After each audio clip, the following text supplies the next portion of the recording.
Beziqinisiwe ezokuphepha njengoba laba basolwa abane babuyele enkantolo futhi iNPA icele ukubona ubuso bukaDokotela uNandipha Magudumana ikhala ngokuthi uhlala ezifihlile nokuyisicelo esigunyazwe yijaji.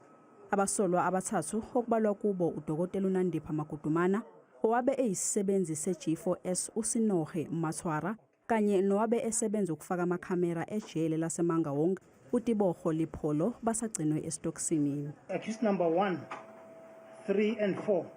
Your case is remanded until the 3rd and the 4th day of May 2023 in court number 20A for your bail application. Kanti umsolwa wesibili okungubaba kaNandipha uZolile Sekeleni, iNPA wahoxisile amacala akhe yathi akukho ekutholayo okumyamanisa necala lokubulala.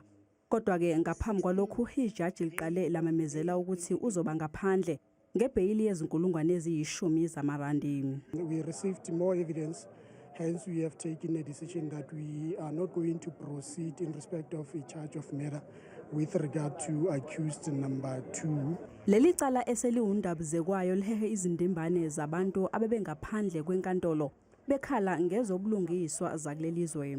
We are very disturbed that criminals in South Africa, they still walk the street months and months without the intervention of our police. I feel failed by the government because there are so many cases that came before, and we're asking ourselves, what is the justice for the younger people coming after us?